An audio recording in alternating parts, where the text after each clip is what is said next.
Gauss law का application अब हम लीनियर चार्ज के साथ कर रहे हैं। देखना सब लोग, एक लीनियर चार्ज, मैं प्लस चार्ज ले रहा हूं।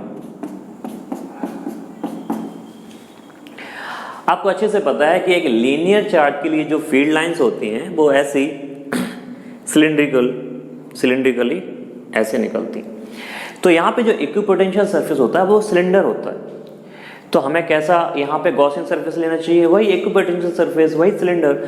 तो फिर हम ऐसा एक सिलिंड्रिकल गॉसियन सरफेस ले लें।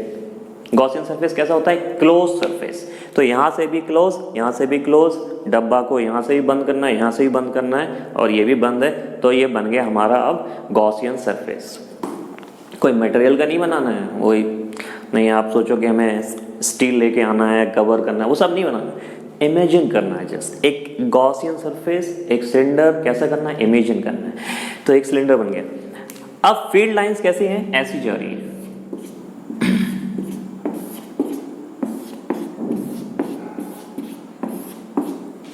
एक प्लेन में नहीं, चारों तरफ। बोर्ड में तो एक ही प्लेन है, ये फील्ड लाइंस ऐसी ऐसी चारों तरफ ऐसी ऐसी जा रही है। ये फील्ड लाइंस इक्विपोटेंशियल सरफेस है इसका सिलेंडर, तो हर जगह ऑब्वियसली 90 डिग्री पे कट कर रही होंगी। तो आप आसानी से कह सकते हो किसी भी जगह पे E और DS कैसे होंगे? Zero angle. अगर आप सिलेंडर पे देखें, सिलेंडर का सरफेस ऐसा कर्व सरफेस होगा, E और DS हर जगह पे कैसे होंगे? ऐसे। E और DS हर जगह पे जीरो एंगल पे होंगे। तो इस तरीके से हम यहां पे गॉस लॉ अप्लाई करें,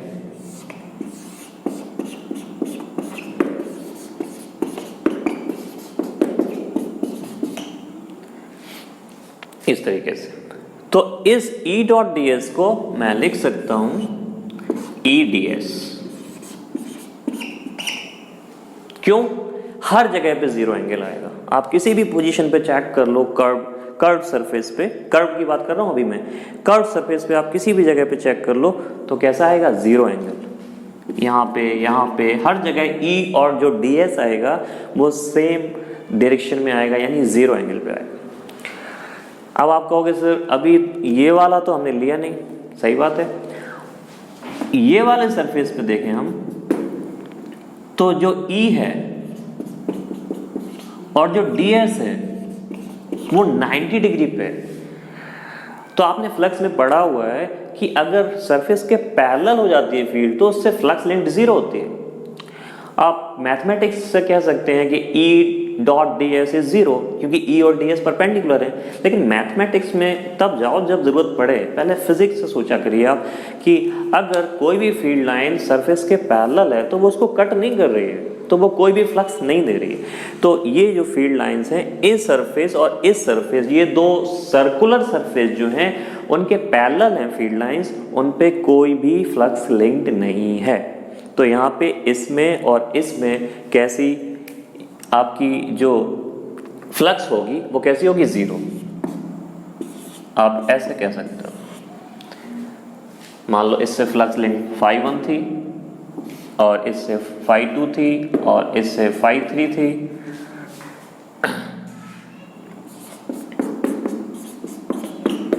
तो φ3 तो आपका ये हो गया, अब φ1 φ2 क्या? 0 0 हो गए। तो नेट फ्लक्स लिंक कितना आ गया? φ3। एक और चीज है, मैंने ये जो लीनियर चार्ज लिया है ये इतना लंबा चार्ज है कि हमारा जो गॉसियन सरफेस है वहां पे फील्ड लाइंस हमें ऐसी मिल रही है। ये चीज ध्यान रखना, अगर ये लीनियर चार्ज छोटा है तो किनारे पे जो फील्ड लाइंस होंगी वो टिल्ट कर जाएंगी। मतलब अगर मैं छोटा लेता, ऐसे लीनियर चार्ज लेता जिसकी बाउंड्रीज यहां से यहां तक हैं, और मैंने ऐसा सिलेंडर ले लेता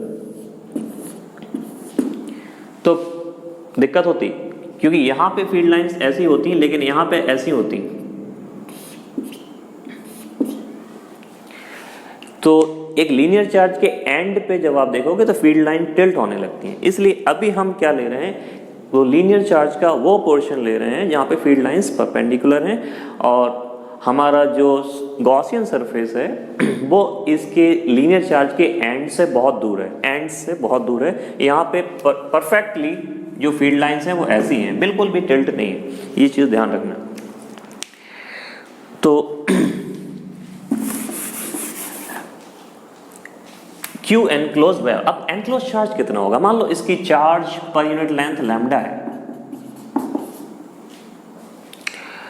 और हमने जो सिलेंडर लिया है वो एल लेंथ का लिया है,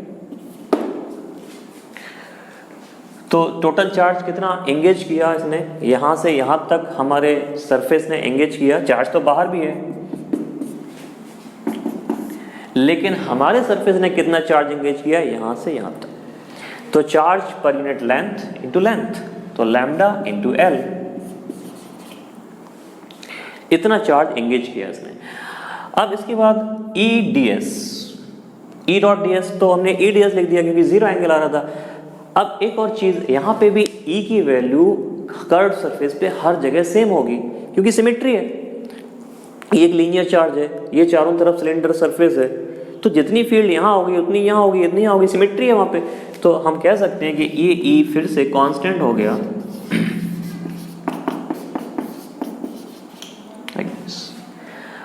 अब इंटीग्रल ds, ये चीज क्या है?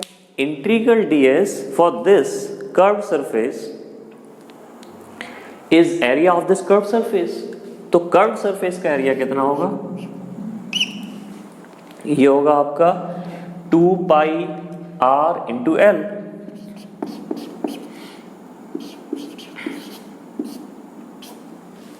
Summation of all curve area is 2 pi r into L. देखिए ये वाला एरिया नहीं लेंगे हम, क्योंकि हम कौन सी फ्लक्स कंसीडर कर रहे हैं? कर्व सरफेस वाली, ये वाली तो जीरो वैसे ही आ गई थी।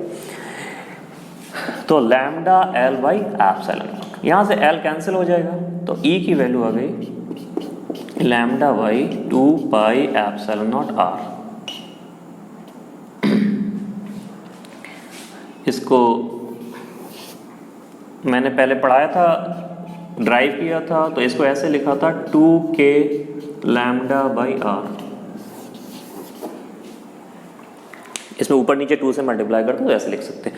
ये रिजल्ट मैंने आपको वहाँ पे ड्राइव करके निकाला था इंटीग्रेशन से। एक लीनियर चार्ज की वजह से r डिस्टेंस पे इतनी फील्ड होती है 2k लैम्डा बाई आर। अभी हमने गॉस लॉ से इसको प्रूव कर दिया है, ठीक है। अब हम लोग गॉस लॉ को अप्लाई करेंगे एक प्लेन शीट ऑफ चार्ज के लिए। तो प्लेन शीट ऑफ चार्ज का मतलब है जस्ट लाइक ये एक बोर्ड, ये मैंने एक अपना वाइट बोर्ड कंसिडर किया।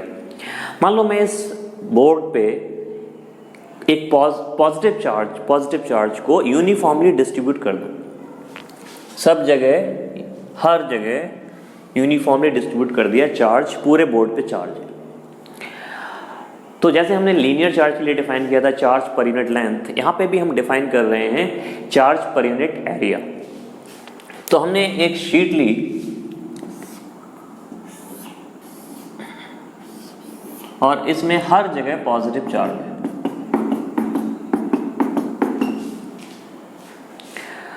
अब इसका जो चार्ज पर यूनिट एरिया है, इसको बोल रहा हूं मैं सिग्मा।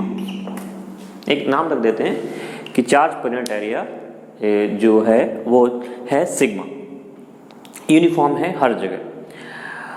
अब इसकी वजह से जो फील्ड लाइंस होती हैं वो कैसी होती हैं? वो होंगी parallel, perpendicular to this surface. मतलब जैसे ये बोर्ड पे अगर मैंने पॉजिटिव चार्ज दे दिया तो बोर्ड पे हर जगह ऐसी फील्ड लाइंस आएंगी बाहर की तरफ, लाइक दिस। बिल्कुल ऐसी ही फील्ड लाइंस बोर्ड के पीछे की तरफ भी जाएंगी, ऐसे ऐसे बोर्ड के उस तरफ। मतलब ये अगर बोर्ड है तो यहाँ पे फील्ड लाइंस ऐसी ऐसी, और उस तरफ फील्ड लाइंस ऐसी ऐसी जाएंगी। और यहाँ पे भी वही बात कि जो एंड्स होंगे वहाँ पे फील्ड लाइंस टिल्ट हो जाएंगी। मतलब ये बोर्ड का एंड है तो यहाँ पे जो फील्ड लाइन होगी वो ऐसी हो जाएंगी। यहाँ पे बताता हूँ, ये बोर्ड का एंड है मान लो, तो यहाँ पे जो फील्ड लाइन होंगी वो ऐसी नहीं होंगी, स्ट्रेट नहीं होंगी, वो थोड़ी सी बाहर की तरफ ऐसी टिल्ट हो जाएंगी। ये वाले एंड पे देखेंगे तो बाहर की तरफ ऐसे टिल्ट हो जाएंगे, ये वाले एंड पे देखेंगे तो ये इस तरफ टिल्ट हो जाएंगे, इस वाले एंड पे देखेंगे तो ये इस तरफ टिल्ट हो जाएंगे। अभी हम ऐसा एक गॉसियन सरफेस कंसीडर करेंगे जो एंड से काफ़ी दूर है, ताकि हमें पैरेलल फील्ड लाइंस मिल जाएं। तो हम एंड से दूर रहते हैं। मान लो ये बोर्ड को हमने कंसीडर किया था एक प्लेन शीट, तो हमने एक ऐसा सिलिंड्रिकल सरफेस लिया है, मैं यहाँ दिखा रहा हूँ,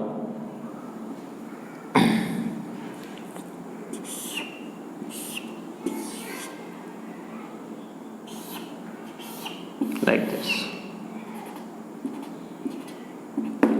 एक ऐसा सिलिंड्रिकल सरफेस लिया है जिसका एक पार्ट शीट के एक तरफ है और दूसरा पार्ट शीट के दूसरी तरफ है, जिसके जो सर्कुलर फेस हैं वो पैरेलल टू सरफेस है। मतलब अगर इस बोर्ड के लिए लेता मैं, तो ऐसा सिलेंडर ले रहा हूं मैं इस तरीके से, तो एक पार्ट सिलेंडर का इस तरफ है, ये इसका सर्कुलर सरफेस है, एक पार्ट उस तरफ है, बिल्कुल ऐसा ही। और मैंने जो इस सिलेंडर की जो थिकनेस ली है वो इस तरीके से ली है कि compare to whole surface area बहुत कम है, क्योंकि हमें एंड से बहुत दूर रहना है। आपने देखा होगा बुक्स में लिखा रहता है infinite plane sheet of charge. तो इनफाइनाइट का ये मतलब नहीं है कि उसका कोई एंड नहीं है, मार्स से जुपिटर तक वो प्लेन शीट है, इसका ये बिल्कुल मतलब नहीं है। इनफाइनाइट का सीधा सा ये मतलब है कि वहाँ पे आपको जो फील्ड लाइंस मिल रही हैं वो हर जगह सिमेट्री में पैरेलल मिल रही हैं, ताकि आपकी ये जो आप गॉसियन सरफेस ले रहे हो उस गॉसियन सरफेस के रीजन में फील्ड लाइंस जो हैं वो पैरेलल हैं। तो आप एंड से बहुत दूर हो और गॉसियन सरफेस की रेडियस के कंपेयर में आपकी जो प्लेन शीट का एरिया है वो बहुत ज़्यादा है और उसका जो विड्थ है वो बहुत ज़्यादा है, इसलिए हम उसको इनफाइनाइट वो वहाँ पे वो वर्ड यूज़ कर रहे हैं।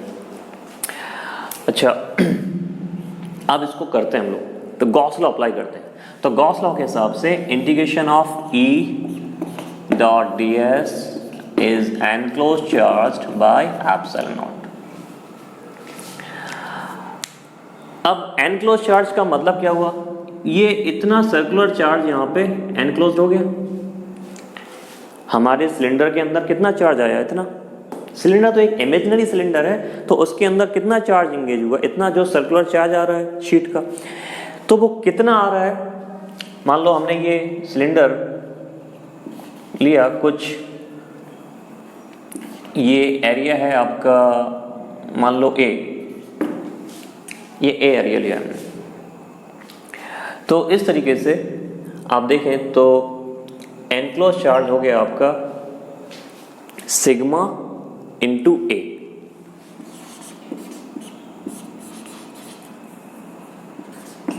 Charge per unit area into area, this area is a.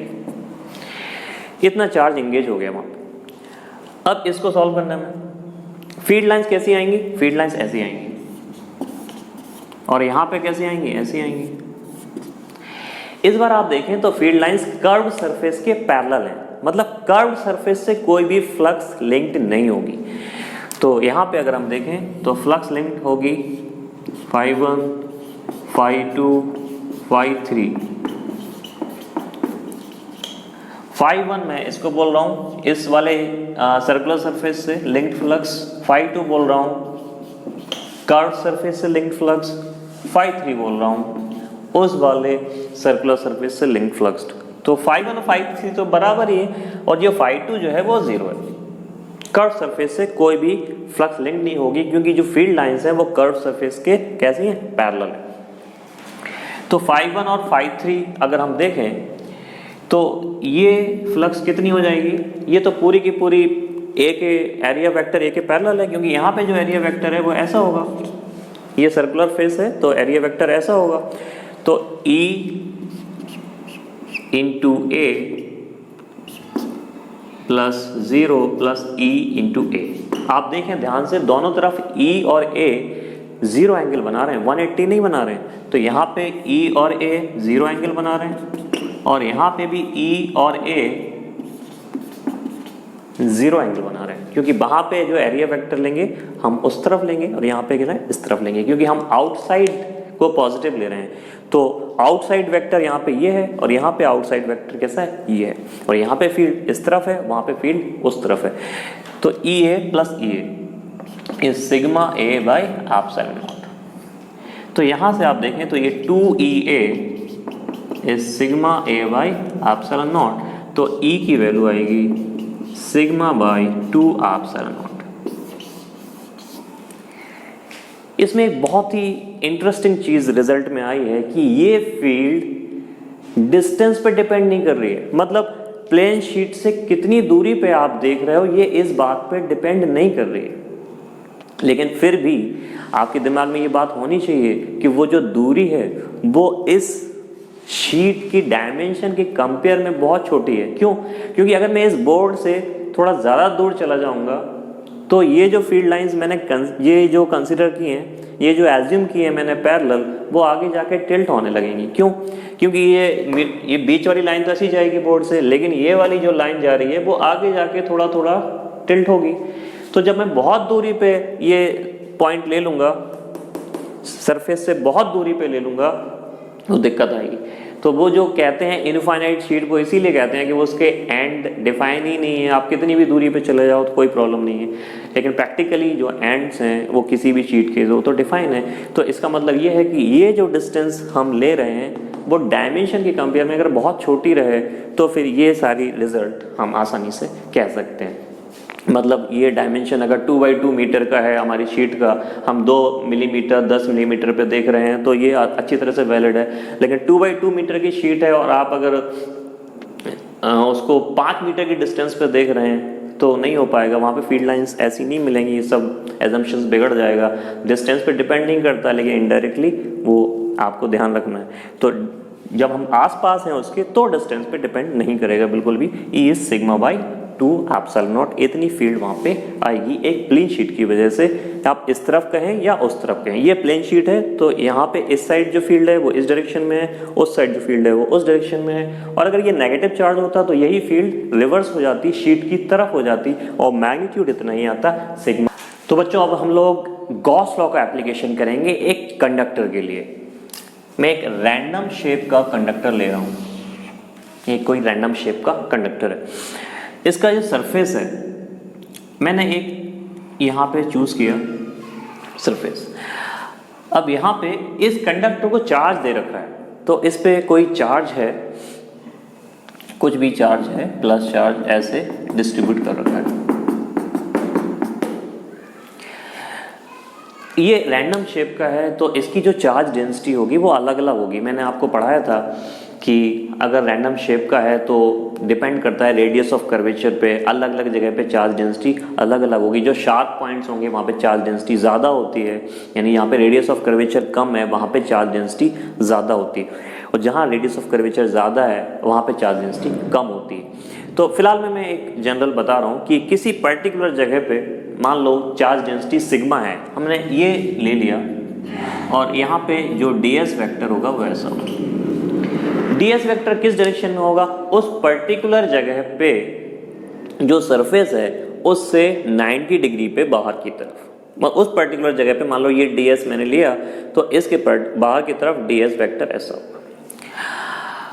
अब आपको पता है कि एक कंडक्टर जो है वो इक्विपोटेंशियल सरफेस होता है, कैसे भी शेप का हो वो कैसा है? इक्विपोटेंशियल सरफेस, यानी फील्ड लाइंस 100% इस ds से परपेंडिकुलर ही होगी। ये ऐसे 89 डिग्री पे भी नहीं हो सकती, 90 डिग्री पे ही होगी। तो यहाँ पे जो फील्ड लाइन होगी वो ऐसी होगी। तो यहाँ पे क्या, किसी भी पोजीशन पे सरफेस पे कहीं पे भी जो फील्ड लाइन होगी वो ds के पैरेलल ही होगी। लेकिन सिग्मा की वैल्यू हर जगह पे अलग अलग हो सकती है क्योंकि शेप इस तरीके से यूनिफॉर्म होता है, शेप तो सेम होती। तो यहाँ पे पर्टिकुलर जगह पे मान लो सिग्मा है, यहाँ पे डेंसिटी, तो यहाँ पे E ऐसा है और ds ऐसा है। अब मैं कैसे निकालूं यहाँ पे, अगर मैं उस पर्टिकुलर जगह पे निकालना चाह रहा हूँ फील्ड को तो गॉसियन सरफेस कैसा लूँ? तो मैं क्या कर रहा हूँ कि वहाँ पे एक सिलिंड्रिकल गॉसियन सरफेस ले रहा हूँ, जैसे मैंने अभी शीट के लिए लिया था। तो इस पोजीशन पे एक सिलिंड्रिकल गॉसियन सरफेस लिया इस तरीके से, एक सिलिंड्रिकल गॉसियन सरफेस। आप ऐसे समझ लीजिए ये एक रैंडम शेप का है, ये स्फेरिकल नहीं है, ऐसा है। और यहाँ पे इस पर्टिकुलर एरिया में यहाँ पे ये ds ऐसा जा रहा है। अब मैंने सिलेंडर बिल्कुल ऐसा ही ले लिया जैसा ये मार्कर दिख रहा है, तो ऐसा सिलेंडर ले लिया, ये आधा अंदर है, इसका एक पार्ट अंदर है आधा नहीं, और एक पार्ट कैसा है बाहर। तो यहाँ पे फील्ड लाइंस हैं। आपको पता है कि सिलेंडर इसके अंदर फील्ड लाइंस नहीं है, अंदर कैविटी नहीं ली, मैंने एक सॉलिड कंडक्टर लिया है, तो अंदर कैसा है फील्ड लाइंस किसी भी हालत में नहीं है। मटेरियल में कभी भी फील्ड नहीं हो सकती कंडक्टर के, तो यहाँ पे कोई भी फील्ड नहीं है, तो यहाँ पे कोई भी फ्लक्स नहीं होगी। अंदर जो अंदर साइड है वहाँ कोई फ्लक्स नहीं होगी, सारी फ्लक्स कहाँ होगी आउटर साइड पे होगी। तो अभी हम जब लिखेंगे गॉस लॉ अप्लाई करेंगे, circulation E dot ds is Q enclosed by epsilon. अभी गॉसियन सरफेस क्या है हमारा, ये सिलेंडर। अब मैं इसको थोड़ा बड़ा करके ड्रॉ कर सकता हूं अगर आपको दिक्कत हो रही है।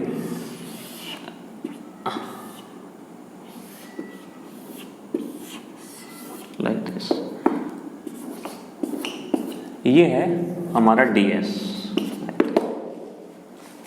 ये इसका जूम वर्जन बड़ा करके हो गया। अब आप देखें तो ये E है और ये वाला एरिया है ds, और अंदर कोई फील्ड नहीं है यहाँ पे। ये डिफरेंस है पिछले और इस डेरिवेशन में। तो हम देखें यहाँ पे फिर से यूज करें E dot ds enclose by epsilon not, तो हम कह सकते हैं E ds। अब एनक्लोज चार्ज, तो कितना चार्ज एंगेज किया हमने यहाँ पे, ds बहुत छोटा है, उस पर्टिकुलर जगह पे हमने डेंसिटी को सिग्मा माना था, तो ये एनक्लोज चार्ज हो गया sigma into ds, charge per unit area into area. अब इंटीग्रेशन E ds हमने यहाँ पे लिखा। अब आप देखें कि इस ds को मैंने यहाँ पे दिखाया और फिर फ्लक्स को हम देख रहे हैं। तो फ्लक्स अभी 3 सरफेस के लिए मैंने इसके लिए लिया φ1, इस कर्व सरफेस के लिए लिया φ2, और इस वाले सर्कुलर सरफेस के लिए लिया φ3। ये दोनों बराबर हैं, आपको देखने में छोटे बड़े लग रहे हैं। अब φ1 तो 0 होगा क्योंकि यहाँ तो फील्ड ही नहीं है, φ2 भी 0 होगा क्योंकि फील्ड लाइंस पैरेलल हैं कर्व सरफेस के।